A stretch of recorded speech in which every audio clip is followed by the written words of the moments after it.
Conversei outro dia com a Ethel Rosenfeld, que é uma cega muito conhecida aqui no Rio de Janeiro, né? Educadora, referência nacional, e a Ethel falou assim, olha, a questão do ensino inclusivo, eu tenho minhas questões aqui, eu acho, por exemplo, que o ensino inclusivo não deveria começar logo do início. Acho que deveria começar o ensino inclusivo lá pelo terceiro ano, pela terceira série. A criança cega deveria ser apresentada a outras pessoas cegas primeiro, para que as outras pessoas cegas mostrassem para ela um pouco sobre a vida, as limitações, os macetes da vida de cego, e depois aprendessem o braille, e depois de aprender o soroban, aí então caía no mundo da escola inclusiva. Bom, esse é o modelo da Ethel, não é o modelo oficial do Brasil. A gente não pode dizer assim, esse modelo é que eu vou adotar. Não vai adotar esse modelo. Sabe por que não vai? Porque isso não é permitido. Porque esse é o modelo que a gente tem que seguir o modelo oficial. O modelo oficial é inclusão. Inclusão mesmo. O Brasil optou por esse modelo que a gente tem hoje aqui, que é o modelo inclusivo, a partir de ideias que foram discutidas em algumas reuniões internacionais, alguns congressos internacionais.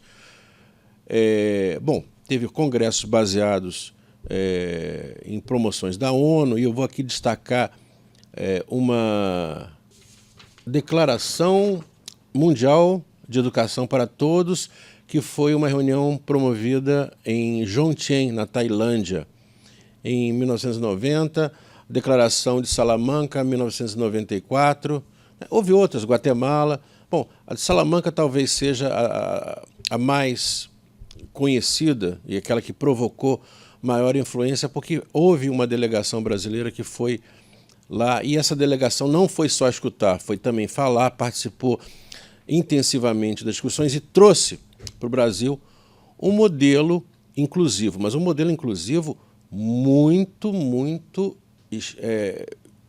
digamos, forte, tá? Olha só o que foi colocado nesse modelo lá de Salamanca.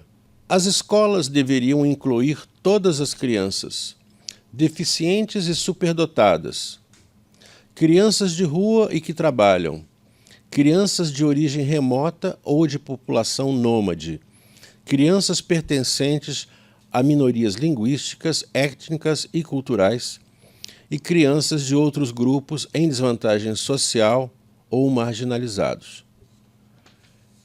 Isso é inclusão. Repara que não é deficiente, não. Ele está dizendo assim, escola tem que receber qualquer pessoa, independente do fato se ela fala a língua local, independente se ela vem de uma minoria linguística, independente se ela vem de pobre, vem de rico, independente se ela é marginalizada, se ela é uma criança de rua. É uma ideia muito forte, tá? Possível de ser criada, eu talvez num mundo utópico, talvez, né?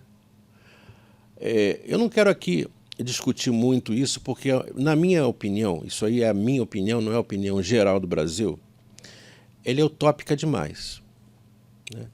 Mas, com certeza, houve uma influência muito positiva dessas opiniões radicais para criar um bom senso, especialmente com relação ao tema pessoas com deficiência. Pegar as crianças com deficiência e colocá-las numa escola convencional, colocá-las junto com outras crianças. Eu estava conversando com a minha mulher ontem e a gente estava falando sobre essa questão. Você pega uma criança, por exemplo, que vem de um outro estado, tá? Essa criança teve lá contato com aquela escolinha que ela estudava. Pega essa criança e joga numa escolona aqui no Rio de Janeiro. Ela vai se sentir super bem, super tranquila, né? Não, não vai. Ela vai se encolher num canto, ela vai tentar fugir de todos os bullying a que tem direito, né? Não é fácil, não é fácil. Inclusão, você pegar uma criança, especialmente quando a criança ela entra no meio do processo, quando aquele ambiente já está formado, é difícil, é bem doloroso. Por isso se defende, o pessoal diz assim, não, que essa história de botar a criança no terceiro ano não dá certo, não. Tem que botar no primeiro ano. Para que desde o início as crianças se habituem, todas as crianças se habituem com a diversidade. Se habituem com o fato de estarem todos ali convivendo, apesar das diferenças. E as diferenças elas podem ser altamente enriquecedoras, né? A minha colega Angélica estava falando comigo outro dia sobre essa questão de Libras, né, na escola. Uma criancinha surda entrou na escola e começou a ensinar Libra para as coleguinhas, e as coleguinhas tentando se comunicar com ela, só falava Libras, né? Claro, a escola tinha intérprete, tinha essas coisas todas, mas a criança queria se comunicar com as outras. Então as criancinhas começaram a aprender Libras. Tem alguma coisa de errado com isso? Não tem nada de errado. E aí, o que acontece? Quanto mais cedo, menor o preconceito, né?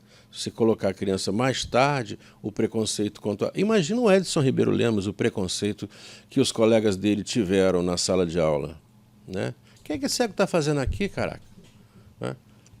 Certamente. Não foi brincadeirinha, não. Mas ele, claro, foi muito macho para aguentar aquela coisa toda, conseguir vencer, e venceu bem, passou muito bem, se formou com louvor na escola. Mas é isso. Então, eu quero completar então essa nossa conversa sobre a questão do modelo inclusivo, dizendo o seguinte: o modelo inclusivo é um modelo que foi adotado no Brasil a partir dessas pessoas que foram a essas reuniões e trouxeram para o Brasil essas ideias. Ideias bem radicais, que a escola deve receber todo mundo. Mas ideias também do ponto de vista pragmático, que foram copiadas de alguns lugares em que isso aí já tinha produzido frutos bacanas. Né? Itália, outros países como esse, que já tinham colocado crianças cegas nas suas salas de aula e a coisa tinha funcionado. Né? Claro, com problemas. O professor lá na Itália teve que sofrer um processo de aculturamento, aprender braille, aprender as técnicas. Naquela época não tinha computador, né? Aprender as técnicas que existiam para poder dar conta de receber bem essa criança.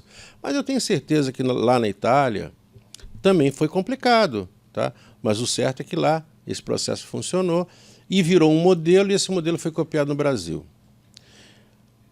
É um modelo perfeito? Não é um modelo perfeito. Quais são as vantagens? Quais são as desvantagens? Bom, leia no texto que agora a gente vai continuar mais teoricamente falando sobre isso.